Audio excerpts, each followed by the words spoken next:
a lot of referees. Program is coming up in Abuja, and you have them featuring on medicals, fitness tests, and class examination. It is very, very important. Not just fitness, they have to check them mentally, because football is a mental game. You cannot have a referee that is not mentally okay refereeing a match. Most times you see most of their officiating to be very, very poor, low in quality, and you begin to question whether this man has gone through referee courses. So it's very important that APFL is organizing this particular program, for them, and not just also fitness.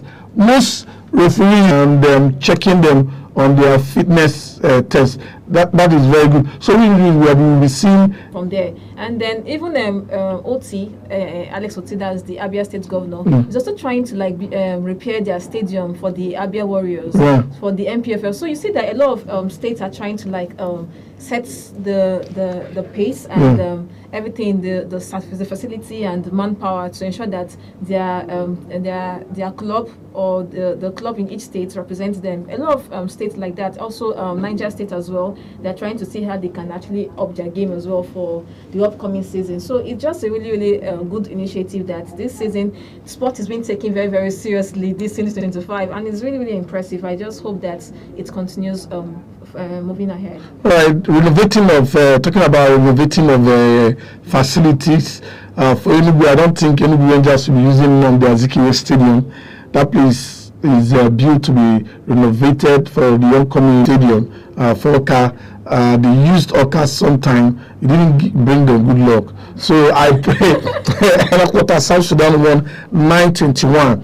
You can imagine it was just a comeback for South Sudan to beat Egypt 65-75. 10 points adrift for their victory. And then Senegal also whitewashed Rwanda. I don't know what happened to Rwanda. Rwanda used to be a very strong side when it comes to female basketball. But Senegal as one team that will always disturb Nigeria. Remember last season, in the last tournament, Senegal came second. They disturbed Nigeria, but Nigeria showed a lot of supremacy, winning them in the finals. So this time around, they've gotten another ticket to the quarterfinals. 37 scoring by quarter. In the first quarter, they won 26. Second quarter, they won 20-11. Third quarter, they won 24-6. And then in the fourth quarter, it was a close one, 16-11 for Senegal, winning Rwanda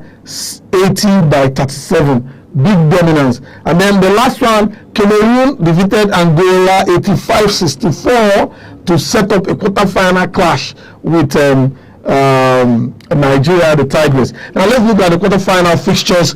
Uganda will be playing against South Sudan later today by 3 p.m. And then you have Mali playing against Mozambique. This one I kind of did a prediction in the morning that Mozambique will be having their day later today against Mali. And then also you have Ivory Coast playing against Senegal, while Nigeria will play against Cameroon. Those matches for Senegal matches and Nigeria game will be coming up by 9 p.m.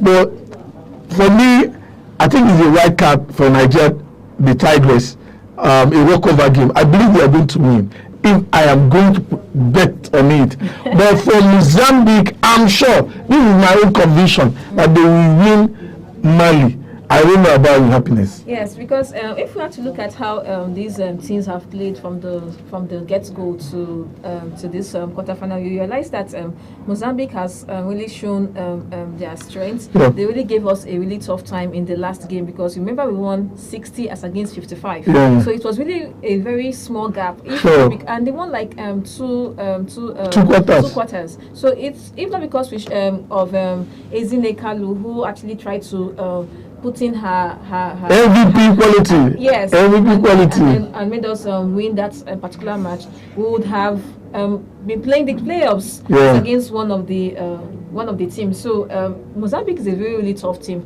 And then looking at Senegal too, who has actually shown their strength and power in the game as well. So so sad for Egypt who lost to South Sudan. South Sudan. It's really sad for them, but it still wins for us. For the Tigers. At least let those young people be coming up. Yes. Those guys that we can trash easily. Exactly. But Senegal is a thorn in the flesh. Yes. Mozambique is also. I don't want Mozambique for us to meet them again. And Senegal is meeting Ivory Coast, who is the host of the game. So it's going to be a very big cracker. A really tough match today by 6 o'clock. So I'm also seeing Nigeria beating Cameroon later on tonight by 9 p.m. So let's just see how it pans out, and then tomorrow we'll dissect it. All right, to football, the CHAN match games tournament coming up by next month. Second, when I say next month, is just some 48 hours away from here. So, but Nigeria Super Eagles Team B, they will be playing their last friendly game against the Zanzibar team.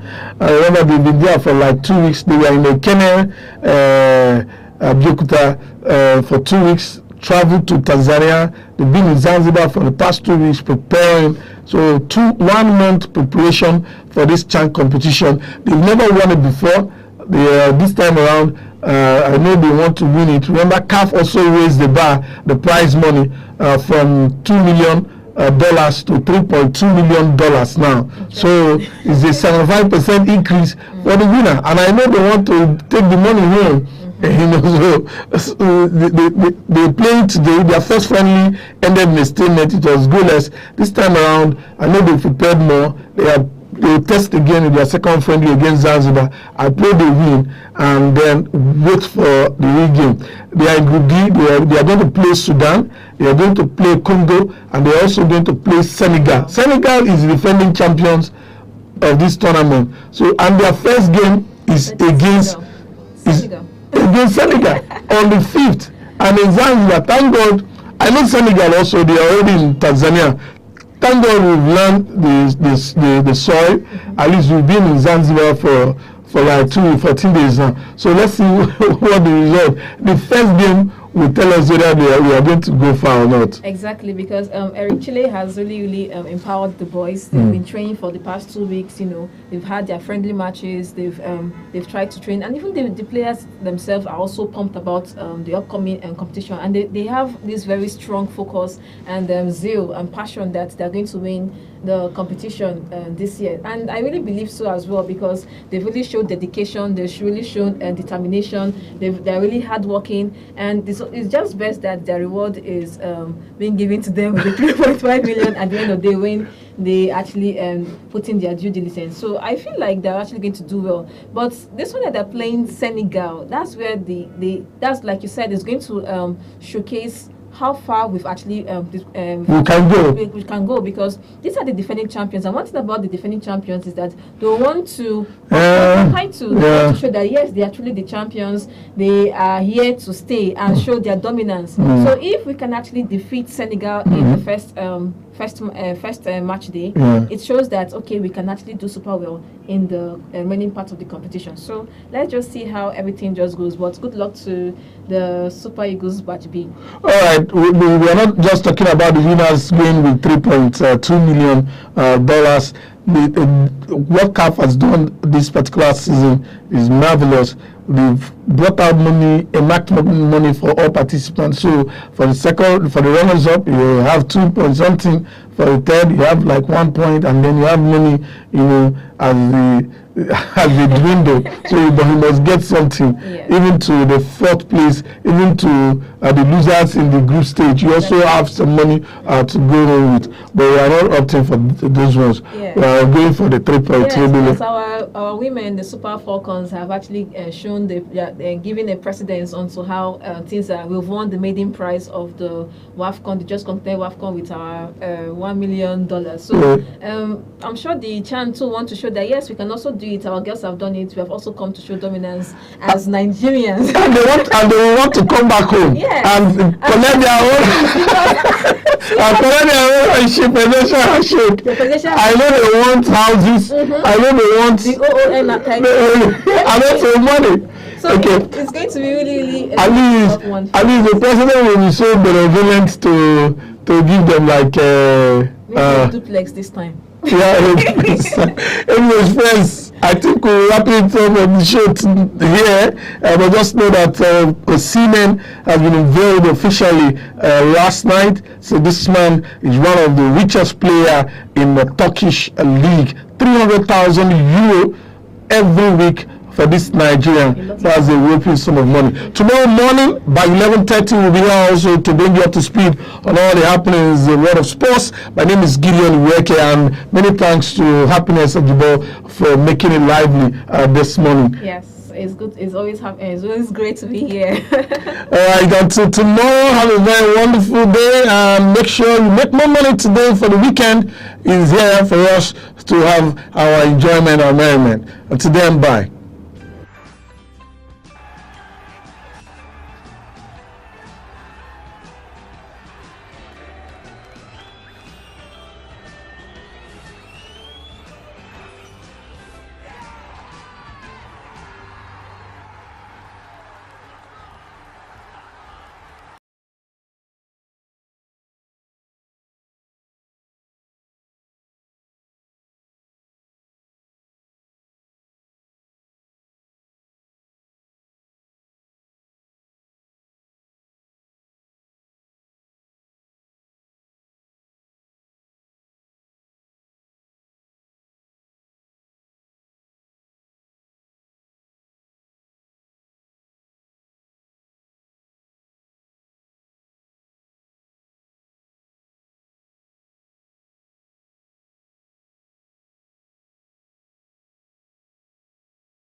Good afternoon and welcome to the news at noon on Aneke TV. The headlines.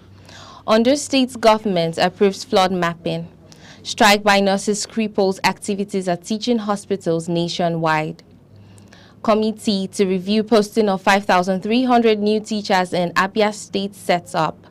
Bauchi State governor woos investors from Southeast. Abia State government orders upgrade of Umahia Township Stadium. I am Faith Wins SC. Now the news in details.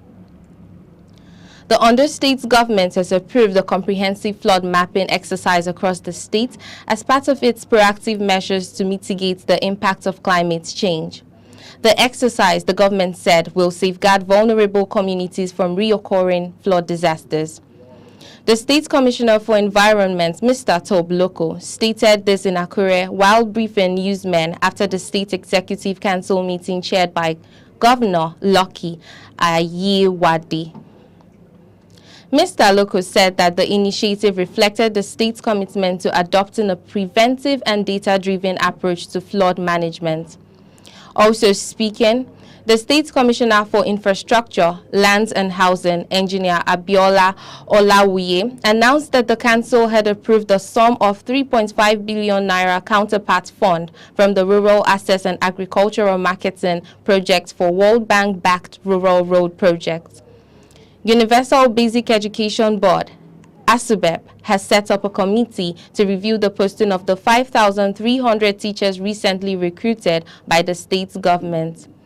The review, according to ASUBEB, was to ensure that married ones who constitute 80% of the number are not posted to schools very far away from their families. The executive chairman of ASUBEB, Lydia Onoha, who stated this in Umahia while addressing a stakeholders meeting on the issue, said the new teachers were expected to assume duty on September 1, 2025. She said that the committee would liaise with other stakeholders to ensure that the posting process was seamless and harmonious, and urged the new and existing teachers in the state to be calm. Away from that, the National Agency for Prohibition of Traffic in Persons, NAPTIP, has called for an end to child trafficking. NAPTIP made the call during a march against trafficking in Enugu. The event, titled Anti-Human Trafficking Awareness Campaign in commemoration of the 2025 World Day Against Trafficking, was also carried out with other partners. Speaking during the exercise, the NAPTIP Zonal Commander, Mr. Jonathan Upai, said the agency had been in the forefront of the investigation, arrest and prosecution of persons that were involved in human trafficking. Mr. Upai, represented by Head Legal and Prosecution Unit of NAPTIP, Vivian Ngene, said that the agency had devised different strategies and means to pop the areas of human trafficking across the country. A little on economy. Governor Bala Mohammed of Bauchi State has wooed Southeast investors with the abundant business and investment opportunities in the state. Governor Mohammed spoke during the unveiling of Bauchi State Economic and Investment Summit ceremony of the Southeast held in Enugu. The governor said the objective of the summit was to review the key components of the state's economy and determine the private sector's potential contribution to its expansion. Governor Mohammed, represented by the Secretary of the Bauchi State Government, Mr. Aminu Hamayo, said that the summit would be used to assess the real opportunities that would ensure its integration into a much broader national and global economy.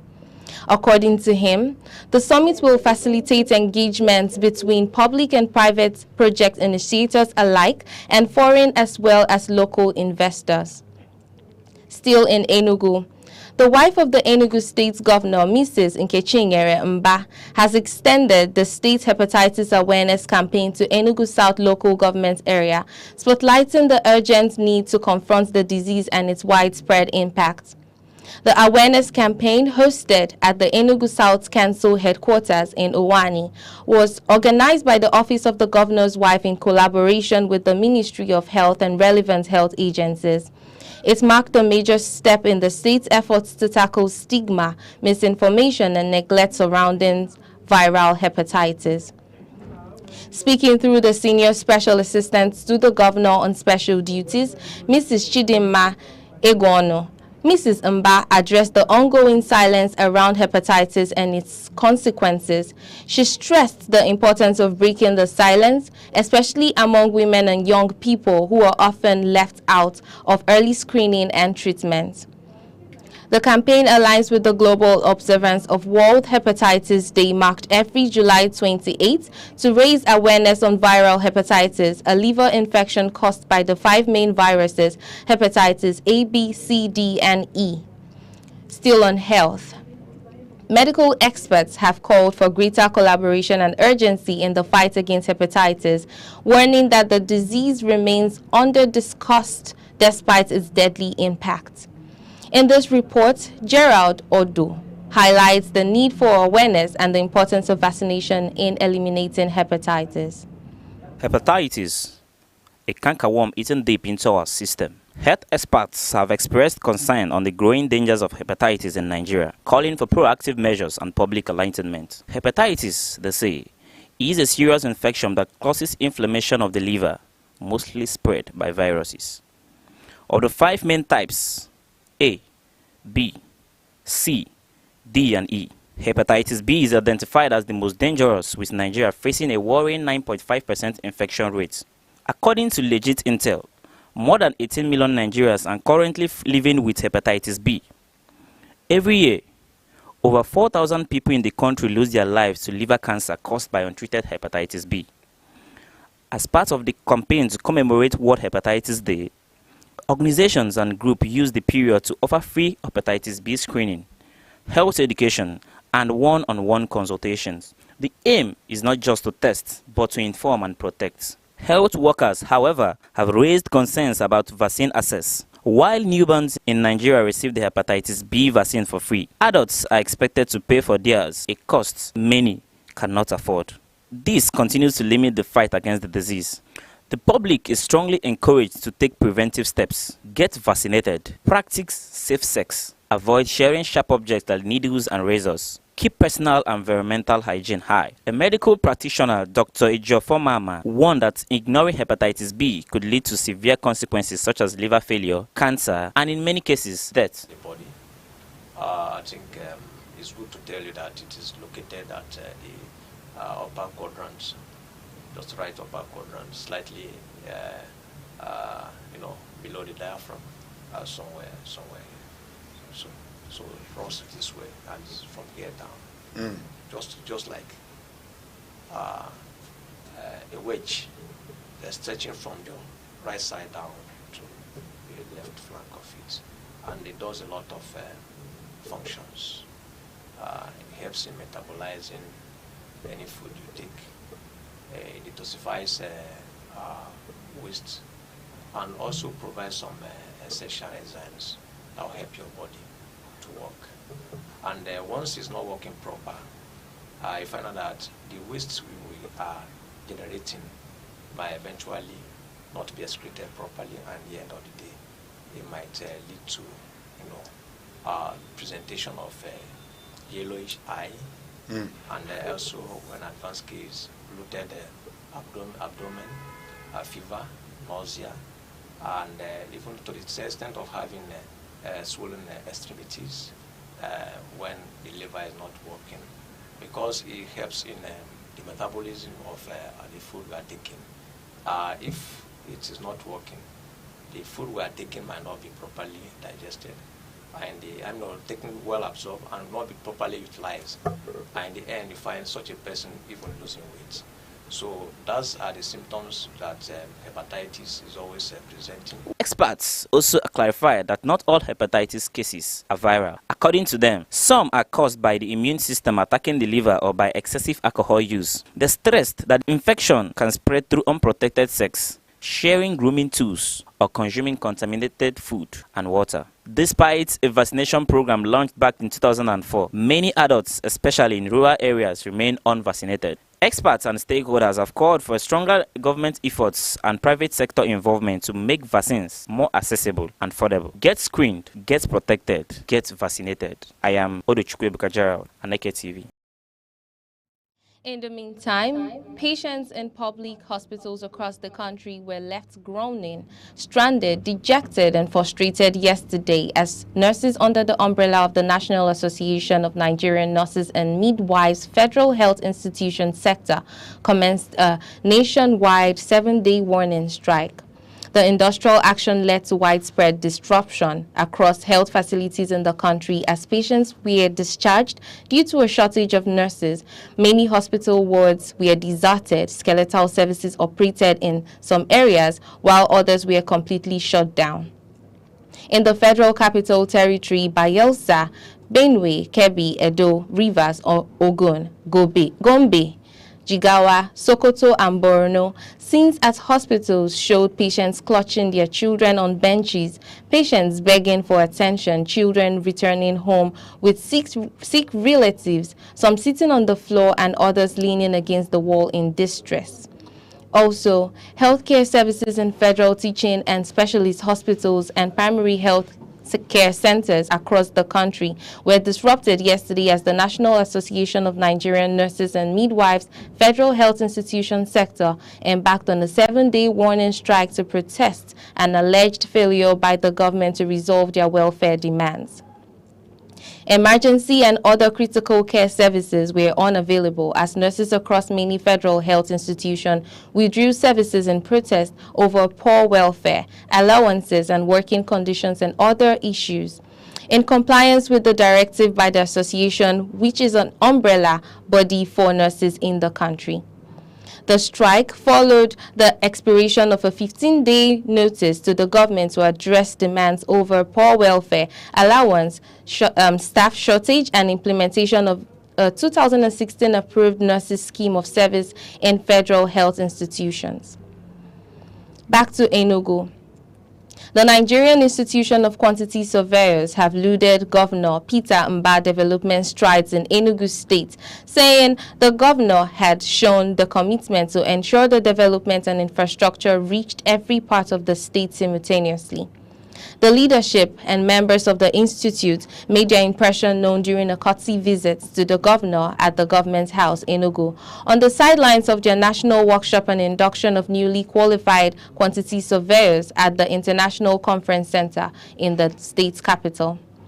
Speaking during the visit, which also had a former chief of the army staff, retired Lieutenant General Azubike Ihejirika, in attendance, the institute's president, Kene Nzukwe, stressed the members have continued to enjoy the security, ambience, and tranquility of the city. To Borno State, at least 8 buildings have collapsed following a heavy downpour that triggered widespread flooding across Maiduguri metropolis and Jere local government area of Borno State. The rainfall affected several communities including Gomari, Bulumkutu, Jidari, and Ite. No casualties have been reported yet. Abia State's Governor Dr. Alex Oti says plans have concluded for the upgrading of the Umahia Township Stadium to make it suitable for Abia Warriors and other teams as a short-term solution.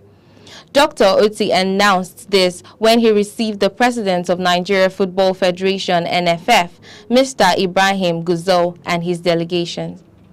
The governor, who said that the upgrade is in the immediate term, said that the architectural design for the building of the stadium city in Umahia, which will provide a long-term solution to sporting activities is in progress. The governor described football and sports in general as a uniting factor in Nigeria and added that governance and leadership are about impacting on the people positively. With that sports story, we end the news at noon, but before we go, here are the main points. The Ondo State government has approved the comprehensive flood mapping exercise across the state as part of its proactive measures to mitigate the impact of climate change. The exercise, the government said, will safeguard vulnerable communities from reoccurring flood disasters. Strike by nurses has crippled activities at teaching hospitals nationwide. Abia State Universal Basic Education Board, ASUBEB, has set up a committee to review the posting of 5,300 teachers recently recruited by the state government. We also told you that the Bauchi State Governor, Alhaji Bala Mohammed, is in the state. And that's it on the news at noon on Aneke TV. I am Faith Wins Ezi. Thanks for joining us.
Yes, dear viewer, many thanks for joining us on Aneke TV today. The program remains the arena, and this is where we meet to take on issues, matters facing us as a people in society. So you're welcome on board. My name is Chris Anibo, thanking you for having joined us. Today, our train is headed to the health sector. It is World Hepatitis Day, and these are our own way of speaking to this health issue called hepatitis. And today, to help us do justice to this discussion, is a man from the medical world. Well, a lengthy profile he's got here. He is the first Vice Chairman, Association of Professional Bodies of Nigeria, Enugu State Chapter, the immediate past Chairman, Association of Medical Lab Scientists of Nigeria, Enugu State Chapter. But then he's coming from the University of Nigeria Teaching Hospital. He took us at Enugu here, where he's serving as the Assistant Director, Medical Laboratory Services. Dr. Ejiofor Mama, you're welcome to Aneke TV. Thank you so much. It's a pleasure having you. You're welcome. All right.